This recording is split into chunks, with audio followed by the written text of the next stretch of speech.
السلام علیکم ناظرین، میں ہوں حسنین سواتی اور آپ دیکھ رہے ہیں Hazara one T V. Hazara one T V is the only satellite channel in the entire region.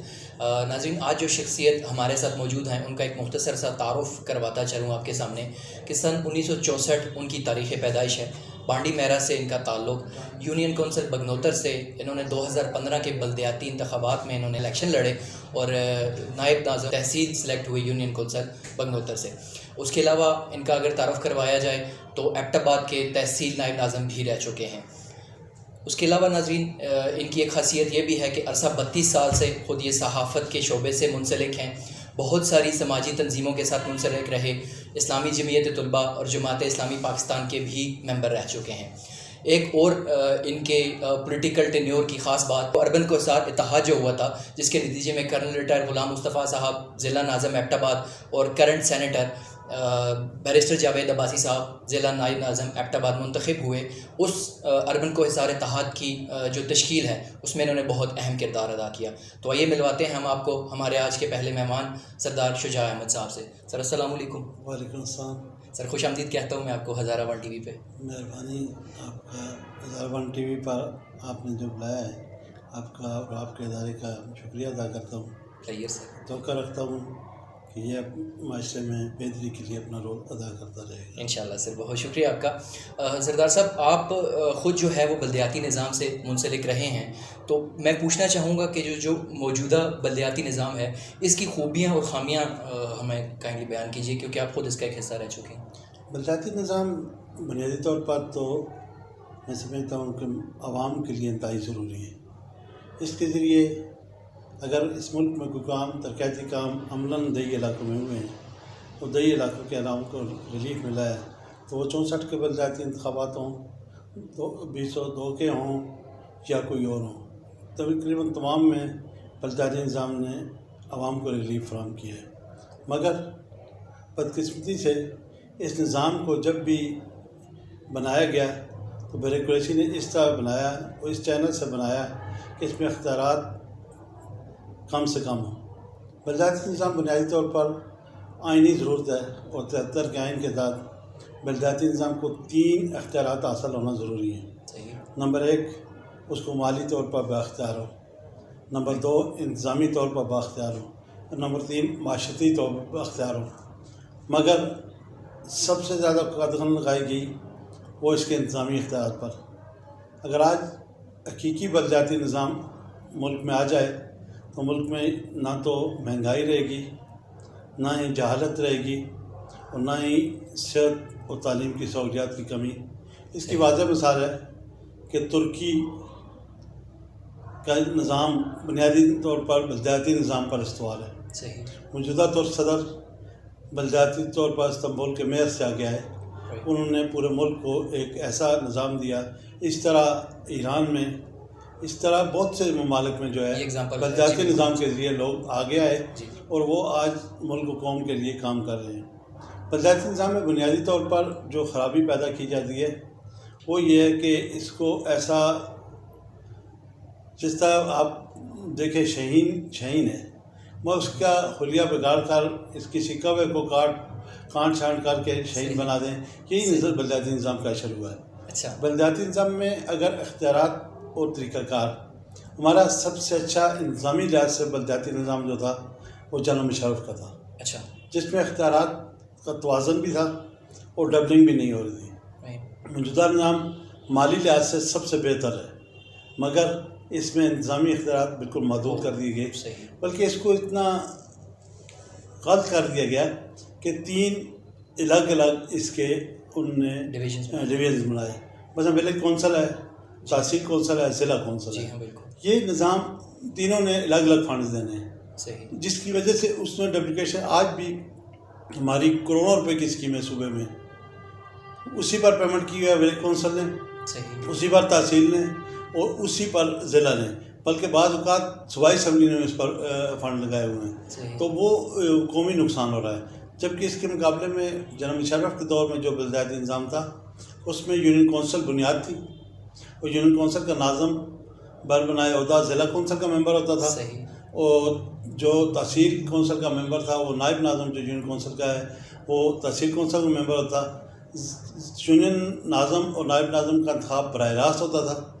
وہ اس وجہ سے اس کی وجہ سے بہت زیادہ پاورفل بھی تھا صحیح. اور اس میں ڈبلنگ کی گنجائش بھی نہیں تھی. مگر اسے جب ہمارے 2015 میں لایا گیا، 2013 کے ایکٹ میں لایا گیا، تو اس میں یہ خرابی پیدا کر دی گئی کہ تینوں اداروں کو بالکل آزاد، مادر پیدر آزاد کر دیا گیا. اس کا یہ نقصان ہوا کہ ہمارے ترقیاتی منصوبے بری طرح متاثر ہوئے. اچھا. اور اس کے بعد ہمارا 19 کا نیا ایکٹ آیا ہے، اس نے تو ہمارے بلدیاتی نظام کا تیا پانچا کر دیا. صحیح. یہ 19 کا جو بلدیاتی ہے جس کے تحت موجودہ حکومت الیکشن کروانا چاہتی ہے، اس میں سب سے بڑی خامی جو ہے نا وہ یہ ہے کہ ضلع کا نظام ہی ختم کر دیا گیا ہے. اور آپ یہ دیکھیں پی ایف سی وارڈوں وہ ملک وفاق سے صوبے کو آئے گا، صوبے سے ضلع کو آئے گا، ضلع سے تحصیل کو جائے گا، مگر بیچ میں ضلع کا نظام ہی ختم کر دیا گیا ہے. اس کی بنیادی وجہ ہے کہ یہ ایک بات پر ہماری تمام صوبائی اسمبلی کا ہمیشہ اتفاق رائے رہا ہے کہ ملک میں یا صوبے میں بلدیاتی نظام نہ ہو. اچھا. کسی پارٹی کا، کسی ایم پی اے میں کا کسی بھی پارٹی سے تعلق ہو، مگر جب وہ اسمبلی میں جائے گا وہ کہے گا بلدیاتی نظام نہ ہو. صحیح. اسی وجہ سے انہوں نے جو نیا نظام بنایا ہے 2019 میں یہ ایکٹ نیا دیا ہے، اس میں ضلع کو ختم کر کے یہ کیا ہے. تحصیل تو بنائی ہے، آپ کا ڈپٹی کمشنر کس کے ماتحت ہوگا؟ وہ ضلعی حکومت ہوتی ہے، ضلع کے ماتحت تھا. اسی طرح E D O education, E D O finance, E D O health, یہ کس کو رپورٹ کریں گے؟ اگر یہ رپورٹ پھر بھی صوبے کو کریں گے تو پھر آپ کے اے سی کی کوئی حیثیت نہیں. آپ کا اے سی تو ڈی سی کے ساتھ جواب دے، وہ جو ڈی سی کمات دے گا. کیونکہ جو ہمارا نظام ہے اس میں جو پاورز ہیں، مثلا پولیس میں آپ جائیں ایس ایچ او کے پاس پاور ہے، اس کے بعد ڈی پی او کے پاس ہے. جو ڈی آئی جی ہے وہ ایک رابطہ افسر ہے. یہی حالت ہے کہ انتظامی امور میں اگر پاور ہے ایک پٹواری کے پاس ہے، اس کے بعد ڈپٹی کمشنر کے پاس ہے. اگر درمیان میں آپ کہیں گے اے سی بھی کوئی اختیارات نہیں ہے، اور کمشنر ہمارا وہ بھی ایک رابطہ افسر ہوتا ہے. اس لیے نظام کی بھرپور انداز سے کام کرنے کے لیے ضروری ہے کہ ڈپٹی کمشنر کے جو اختیارات ہیں وہ ضلع بحال رہنا چاہیے. اگر ضلع بحال نہیں رہتا تو نظام ٹھیک نہیں. سوری ٹو کٹ یو سردار صاحب، ابھی جیسے آپ نے کہا کہ ضلع کونسل کو تحصیل کونسل میں انہوں نے کنورژن کر دی گئی، تو اس کو آپ کیسے دیکھتے ہیں کہ کیا یہ ہمارے لیے فائدہ مند ہے یا نقصان دہ؟ اور اگر نقصان دہ ہے تو کیا نقصان ہے، اور اگر فائدہ مند ہے تو کیا؟ ضلع کو ختم کرنا ہی سب سے بڑا نقصان ہے. اچھا. بلکہ بقول پرویز خٹک صاحب کے، انہوں نے ایک ہماری میٹنگ میں کہا تھا کہ ضلع کو ختم کرنا بلدیاتی نظام کو ختم کرنا ہے. اچھا. کیونکہ بلدیاتی نظام میں آپ کے سامنے اگر آپ کے ادارے جو ابدے نہیں ہوں گے تو اس کا کیا ہوگا؟ تحصیل کے پاس ٹھیک ہے ترقیاتی فنڈ آ جائے گا، مگر انتظامی لحاظ سے وہ مفلوج ہوگی، کیونکہ انتظامی اختیارات سے کچھ بھی نہیں ملے گی. اور ہمارے آئین کی خلاف ورزی ہے. آئین نے واضح طور پر 3 اختیارات طے کیے ہیں: معاشرتی، معاشی اور انتظامی. تو آپ انتظامی اختیارات سے دے ہی نہیں لیں. صحیح. اچھا سردار صاحب، 4 چیزیں ہیں: ولیج کونسل ہے، تحصیل کونسل ہے، صوبہ ہے، اور پھر قومی ہے. ان میں جو فنڈز کی ڈویژن ہے، آپ کیا سمجھتے ہیں کہ وہ کیسے ہو رہی ہے؟ کیا اس کا کوئی طریقہ کار ہے یا نہیں ہے؟ اور اگر ہے تو آپ کیا سمجھتے ہیں ڈپلیکیشن جو دیکھنے میں آ رہی ہیں بہت سارے فنڈز کی، ٹھیک ہے، بہت سارے ترقیاتی کاموں کی ڈپلیکیشنز دیکھنے میں آ رہی ہیں، اس بارے میں آپ کی کیا رائے ہے؟ بنیادی طور پر تو اصولی طور پر طے کیا گیا ہے کہ 30% فنڈ بلدیاتی اداروں کو دیا جائے گا. مگر ہماری بدقسمتی رہی ہے کہ ہم جس 4 سال ہم نے گزارے ہیں، پہلے سال ہمیں 11% ملا ہے، 30% کی بجائے. دوسرے سال ہمیں 9% ملا ہے. تیسرے سال ہمیں 23% ملا ہے. اور آخری سال ہمیں صرف 15% ملا ہے. مقصد وہ اس پر امپلیمنٹ نہیں کیا جا رہا. آئین میں تو طے کر دیا گیا کہ 30% بلدیاتی اداروں کو ملے گا، وہاں عملاً نہیں ہوا. دوسری بات میں یہ کہوں گا کہ بلدیاتی اداروں کو اگر بااختیار بنا دیا جائے تو میں کہتا ہوں کہ ایبٹ آباد شہر میں بلدیہ ایبٹ آباد یا ٹی ایم ایبٹ آباد میں ہم نے جب آئے تو اس کی حالت یہ تھی کہ اس کے جو ٹی ایل ایف فنڈ تھا، تحصیل کونسل کا اپنا فنڈ تھا، وہ صرف 11 کروڑ روپے تھا. جس وقت ہم نے اسے چھوڑا تو اس کا فنڈ 43 کروڑ روپے تھا. مقصد اگر یہ بلدیاتی اراضی مثلا ایبٹ آباد میں ٹی ایم ایبٹ آباد کے پاس کم از کم 50 ارب روپے سے زیادہ کی اراضی موجود ہے، مگر وہ اس طرح قبضہ مافیا کے قبضے میں ہے کہ اس کا کرایہ اس کا کم ہے، اور اس کو اس طرح مخصوص مافیا نے قبضہ کیا ہوا ہے کہ اس سے ہمارے ادارے کو کچھ بھی نہیں مل رہا. ہماری حکومت کو کچھ نہیں مل رہا، ہماری قوم کو کچھ نہیں مل رہا، وہ لوگ اس پر اجلاشی دیکھیں سردار صاحب، گورنمنٹ جو پراپرٹیز ہیں اس کی پروٹیکشن تو ٹی ایم اے کی رسپانسبلٹی ہے. اگر وہ اس کو پروٹیکٹ نہیں کر پا رہے تو پھر یہ کس پہ ذمہ داری عائد ہوتی ہے؟ بیسک یہ کہ ہمارا نظام اس طرح ہے کہ ہم نے ایک کیس بھیجا تھا، یہاں CNW کی کالونی ہے، جی اربوں روپے کی جائیداد جی ہے، ہاں وہ ٹی ایم اے کی ملکیت ہے. جی اس کا وہ فرق بھی ہمارے پاس موجود ہے جو ہندی میں اس وقت لکھا ہوا تھا، جو ٹی ایم اے نے لیا تھا. مگر جب ہم اداروں کے پاس گئے تو اس کے خلاف خود اداروں میں سے بندوں نے جلوس نکلوائے کہ یہ ہمیں نکال رہے ہیں. نکالنے کی بات نہیں، قصول کی بات ہے. جو جس کی ملکیت ہے اسے رہنا چاہیے. اگر دوسرے ادارے کو چاہیے تو وہ لے. اس طرح نڑیے میں ہماری 10 کنال 19 مرلہ جگہ یعنی 11 کنال جگہ تھی، اس پہ سے صرف 3 کنال باہر تھی، باقی سب قبضہ مافیا کے پاس. جب انہوں نے اس پر ہاتھ ڈالا، اس کے خلاف کارروائی کی، تو اس صوبے نے، اس ملک کے عام ترین سیاسی شخصیات و انتظامی لوگ آئے کہ ان کو چھوڑ دیں. یہ چیز یہ نقصان دہ ہے، یہ سب سے بڑی نقصان دہ چیز. سردار صاحب، کسی بھی جو گورنمنٹ سیکٹر ہے اس میں سب سے اہم تو یہ ہے کہ اس میں بھرتیاں میرٹ پہ ہوں، تبھی ایسے لوگ سامنے آئیں گے کہ جو لوگوں کے جو ہے ان کی بہتری کے لیے کام کریں گے. تو ٹی ایم اے میں جو بھرتیاں ہو رہی ہیں، آپ کیا سمجھتے ہیں، کیا یہ میرٹ پہ ہو رہی ہیں؟ اصل ٹی ایم اے میں جب ہم آئے تو ہمارے جو اسٹاف دیا گیا اس میں ہمارے ایسے لوگ بھی بھرتی کیے ہوتے کہ جو ہمارا ایک کمپیوٹر آپریٹر تھا، جو آج بھی میں عرفان کہتا ہوں کمپیوٹر کھول نہیں سکتا تھا اور کمپیوٹر آپریٹر کی پوسٹ پر کام کر رہا تھا. ایک ایسے بندے کو ہم نے ایک شعبے کا انچارج لگایا، اس نے کہا یہ کام تو مجھے نہیں آتا، میں چائے اور کھانا دے آؤں گا. اچھا. مقصد یہ کہ اس کے بعد ہم نے کوشش کی. ہمارے دور میں جو بھرتی ہوئی ہیں، اللہ کا شکر ہے کہ ہم نے اپنے بلڈنگ انسپیکٹرز بھرتی کیے. وہ سب انجینئر جو تھے پوسٹ پر کام کر رہے تھے، وہ جن نے انجینئرنگ میں ڈپلومہ کیا تھا انہیں میرٹ پر کیا تھا، اور کورٹ نے بھی ہمارا حکم وہ پورا صاف و شفاف طریقہ چیک کیا. اس نے اسے آرڈر دیے کہ بحال کریں، ورنہ اس وقت بھی ہمیں روک دیا گیا تھا. اس کے علاوہ ہم نے کلریکل اسٹاف میں کچھ بھرتی کی تھی جو اوپن میرٹ پر ایٹا ٹیسٹ کے ذریعے کی گئی تھی. ہم یہ کہتے ہیں کہ ادارے موجودہ جو ہیں، اگر ان کے اسٹاف کو نصب بھی کر دیا جائے مگر وہ ہوں میرٹ پر، تو اللہ شاہد ہے کہ ان کی بہتری ہو سکتی. آج ہماری بدقسمتی ہے کہ ہمارے اداروں میں جو لوگ اثر رسوخ رکھتے ہیں انہیں کچھ بھی نہیں آتا تو عام سیٹوں پر ہیں. میں ٹی ایم اے کے ایسے اہلکاروں سے واقف ہوں، میں جن کی جگہ حلفاً کہہ سکتا ہوں کہ 1 روپیہ کمیشن رشوت بھی نہیں لیتے. زبردست. ایسا ہی ایم اے سی لڑکے ہیں اور کلاس 4 کام کر رہے ہیں. میرے یہ اپنا محکمہ صحت میں ہیں. میں اچھی طرح جانتا ہوں کہ ایسے لوگ بھی ہیں جو کلاس 4 کے طور پر پورے محکمے کے کمپیوٹر انچارج کلاس 4 بھرتی ہیں. ان کی کوالیفیکیشن ہے، ان کے پاس تجربہ ہے، ان کے پاس نہیں ہے تو مال و دولت نہیں ہے، ان کے پاس سفارش نہیں ہے.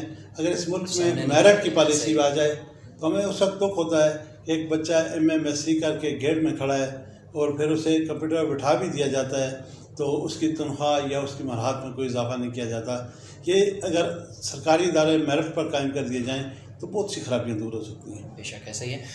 ایک اور اہم سوال سرکاری دفاتر کے حوالے سے ہی، آپ کیا سمجھتے ہیں کہ جو وقت کی پابندی ہے سرکاری دفاتر میں ہو رہی ہے، جو ہمارے اعلیٰ افسران بالا ہیں، کیا وہ وقت کی پابندی کر رہے ہیں؟ میں تو اس کو کہوں گا کہ ہمارے ڈپٹی کمشنر صاحبان جو انتظامی طور پر ضلع کے ذمہ دار ہوتے ہیں، وہ خود اگر 11 بجے اٹھ کے آئیں گے تو کس طرح ممکن ہے کہ وہ کوئی اہلکار آئے گا؟